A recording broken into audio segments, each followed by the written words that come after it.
Isang paalala, ang video na ito ay ayon lamang sa aking sariling pananaliksik. Hindi ko nais na pilitin ang sino man na maniwala sa videong inyong matutunghayan. Kung hindi kayo kumbinsido sa mga impormasyon at taliwas ang inyong paniniwala sa kaalamang aking ilalahad, maaari kayong gumawa ng sarili ninyong pagsisiyasat para sa inyong kakontentuhan. Ang videong ito ay gabay lamang sa mas malalim na kaalaman at pag-intindi at hindi gawa ng isang profesional. Naniniwala ako na malaya tayong magbigay ng opinyon at suhestyon bilang malayang mamamayan ng Pilipinas. Maraming salamat po. Sa pagpasok pa lamang ng taon, naging usap-usapan na ang mga espiyang nasa kustodiya ngayon ng NBI. Mula pa lamang nang pumasok ang taong ito hanggang sa ngayon, hindi bababa sa 5 na ang mga nahuling nagtatrabaho umano para sa China para manmanan ng bawat kilos at galaw ng Pilipinas mula sa ating gobyerno, mga puwersang militar, sa mga eskwelahan at maging mga shopping malls.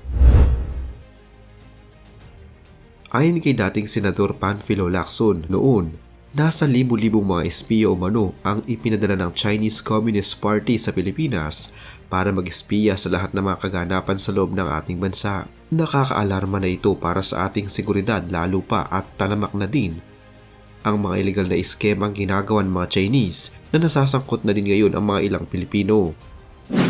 Malaking suliranin din ito para sa administrasyon ni Pangulong Bongbong Marcos Jr. dahil na din sa mga espiyang nahuli ng NBI nitong mga nakarang linggo lamang. Malaki ang paniniwala ni BBM na mayroon nga talagang mga sleeper cells dito sa Pilipinas. Ano nga ba ang mga sleeper cells at bakit meron ito sa ating bansa? Sino nga ba sila? At bakit nasasabi ngayon ng ating Pangulo na mayroon nga mga ganitong klase ng tao sa ating bansa? Halina't atin itong alamin.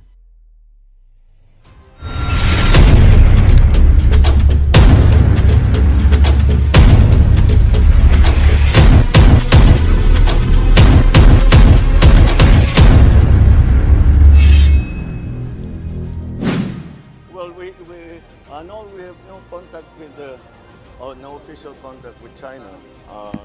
We are still the investigative services are still developing more information to see exactly what these 5 have been what operations they have been doing while they've been here in the Philippines. Dahil yung iba matagal nang nandito, nakapangasawa na ng mga Pilipina.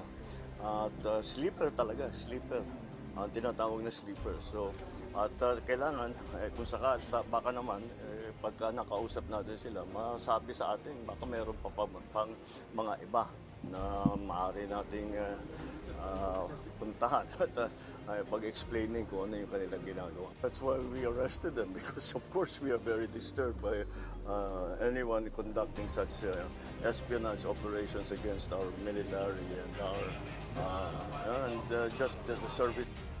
Iyan ang naging pahayag ng ating Pangulo noong nakaraang buwan matapos makahuli ang NBI ng mga hinihinalang mga espiya mula sa bansang China. Mula noong pumasok ang bagong taon, nasa 6 na espiya na ang nahuli sa ating bansa at sa ngayon ay nasa kustodiya na ng NBI. Tatanggi na mga espiya nga ang mga ito dahil sa mga kagamitan na nakuha ng mga otoridad na ginagamit ng mga espiya sa kanilang pagmamanman sa iba't ibang pasilidad ng ating bansa. Wala na silang lusot dahil sino man naman ang mag-aaksaya ng panahon para magpalipad ng drone sa itaas ng ating mga base militar at ilan pang mahalagang pasilidad ng ating hukbong sandatahang lakas. Hindi din sila makapagbigay ng maayos na paliwanag kung bakit nila ginagawa ang mga ito. Nangangamba din ng Pangulo na ilan sa mga espiyang ito matagal na palang naninirahan sa bansang Pilipinas. Pero ano nga ba ang mga sleeper cell? Ito ay grupo ng mga tao na lihim na nagtatrabaho para sa isang bansa o organisasyon gaya ng mga grupong terorista. Nananatili silang tahimik at hindi umaaksyon hanggat hindi sila inuutusan ng kanilang pinakapinuno na magtrabaho o umaksyon.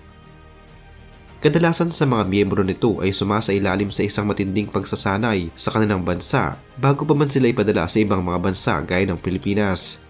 Kadalasan din kasama sa kanilang pinag-aaralan na yung lengguwahe ng bansang kanilang pupuntahan, kultura at tradisyon para din hindi sila madaling mapagsuspetsahan bilang mga espiya.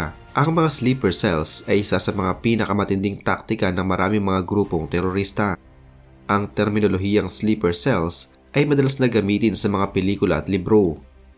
Tulad na lamang ng Showtime series na Sleeper Cell noong taong 2005. Ang palabas na ito ay tungkol sa isang federal agent na naging isang undercover sa isang Islamic terrorist group sa Los Angeles.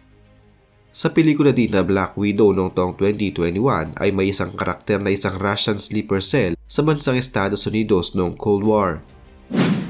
Sa kasaysayan ng ating mundo, may 3 natatanging sleeper cell ang naging tanyag. Sila ang The Russian 10, si Jack Barsky at ang Provisional Irish Republican Army o PIRA.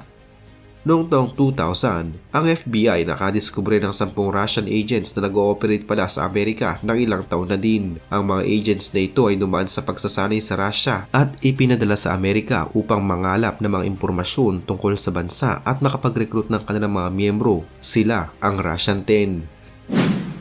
Samantalang si Jack Barsky naman na mula pa din sa KGB Soviet na ipinadala sa Amerika noong mga taong 1978. Nadiskubre ng mga otoridad ng Amerika ang kinaroroonan ni Jack Barsky noong taong 1994 at inaresto siya noong taong 1997. Umami naman si Barsky sa kanyang ginawa at kinalaunan ay naging source of information siya tungkol sa pang-iispiya. Habang ang PIRA naman o ang Provisional Irish Republican Army ay isang large network of sleeper cells na maaaring tawagan anumang oras upang magsagawa ng isang operasyon. Kadalasan sa mga grupo na nasa PIRA ay binubuo ng 2 hanggang 5 miyembro na madalas ay may personal na relasyon sa isa't isa at kadalasan ay mga magkakamag-anak o di kay mag-asawa. Isa pa sa mga pinakamaituturing na kilalang mga sleeper cells ay ang ISIS. Hindi ko na sila ipapakilala dahil baka hindi mag-monetize ang video ko na ito at alam ko din naman na kilala nyo na sila. Ngayon ay bumalik tayo sa mga sleeper cells na mayroon tayo dito sa Pilipinas. Mariing tinanggi ng China na mayroon itong sleeper cells sa Pilipinas.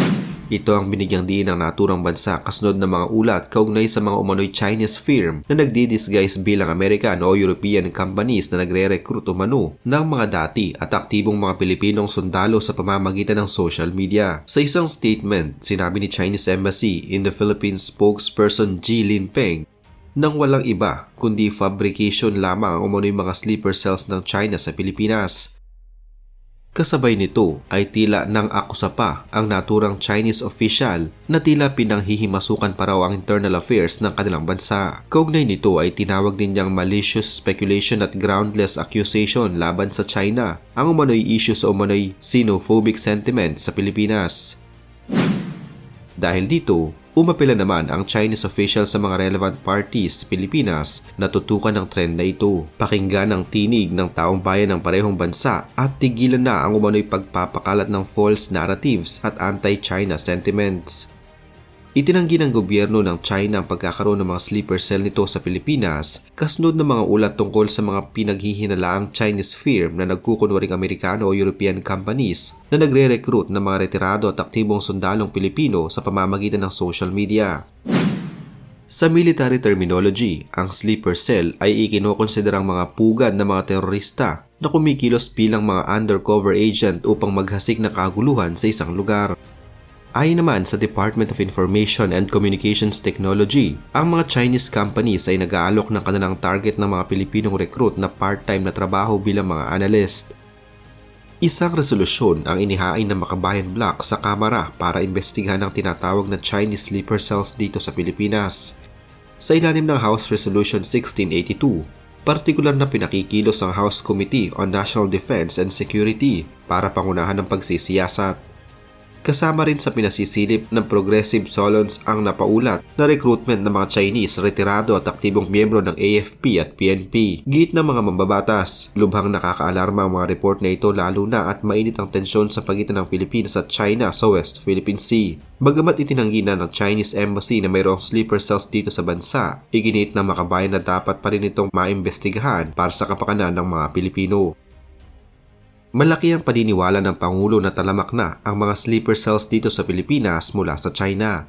Kaya naman mas pinaigting pa nito ang tamang proseso ng pagpasok ng mga foreign retirees sa bansa at pagbibigay ng mga SRRV. Dapat umano ay yung mga kwalipikado lamang at yung legal, lalo pat ang rehiyong Southeast Asia pala ay ang siyang ginagawang playground ng CCP. Inilahad ng isang dating spiya sa BBC Australia na nagngangalang Eric Yu mula sa Political Security Bureau. Ayon sa spiya na ito, ang Thailand ay tila isang malaking bakura ng CCP. Ang kanyang naging unang assignment ay sa Cambodia hanggang sa makarating siya ng Thailand. Nagawa niyang mapasunod ang isang comic artist na may pangalang Rebel Pepper at sinimulan niyang ipagawa ang mga dapat nitong gawin base sa kontrata.